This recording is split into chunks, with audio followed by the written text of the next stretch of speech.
मेहकर तालुक्यातील नायगाव देशमुख गावातील नागरिकांच्या समस्या सध्या चर्चेचा विषय ठरत आहे. तब्बल 21 वर्षापासून गावाला चांगल्या रस्त्याची प्रतीक्षा आहे. 2004-5 मध्ये प्रधानमंत्री ग्राम सडक योजनेतून नायगाव देशमुख ते उमरा फाटा हा 4 किलोमीटरचा रस्ता तयार करण्यात आला होता. मात्र आज या रस्त्याची स्थिती अक्षरशः दयनीय झाली आहे. ग्रामस्थांच्या म्हणण्यानुसार या रस्त्यावरून दररोज शाळकरी विद्यार्थी, महाविद्यालयीन युवक युवती, शेतकरी, महिला, ज्येष्ठ नागरिक आणि रुग्णवाहिका प्रवास करतात. पावसाळ्यात रस्त्यावरील खड्डे पाण्याखाली जात असल्यानं प्रत्येक प्रवास हा धोकादायक ठरतो. गावातील पालक आपल्या मुलांना शाळेत पाठवताना काळजीत असतात. यासह रुग्णांना वेळेत उपचार मिळतील की नाही याची शाश्वती नसते.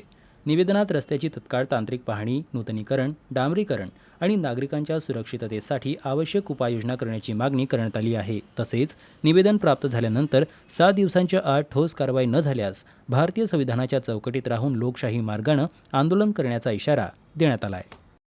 बुलढाणा जिल्ह्याच्या शेवटच्या टोकावर असलेलं नायगाव देशमुख हे गाव आजपर्यंत स्वातंत्र्य मिळून जवळपास आज आपण या वर्षाला 1980वा प्रजासत्ताक दिन साजरा करत आहोत आणि स्वातंत्र्य दिन.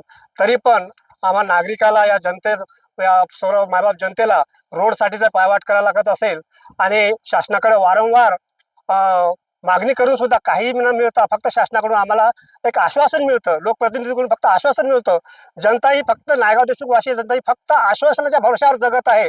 आज लोकांची फार मोठी म्हणजे शेतकऱ्यांची समस्या आहे, शाळकरी विद्यार्थ्यांची समस्या आहे, लाईनची व्यवस्था आहे. सगळे नागरिक इथे जमा आहेत सध्या. आता जवळपास आज बोललो आम्ही. आमचा विषय असा आहे, नायगावचा 2005 पासून जो रोड झाला तो 21 वर्षाले इथे गिट्टीचाही खडा नाही आहे. आणि गर्भावस्थेची महिला असो, रुग्ण असो, शाळे विद्यार्थी असो, वाटप लटकून जातात.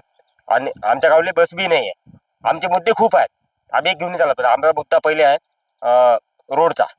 आमचा रोड खराब झाल्यामुळे आमचे लेकरं बाळा शिक्षणात जरा अडचण येऊ राहिली. आम्हाला तर लवकरात लवकर रोड पाहिजे.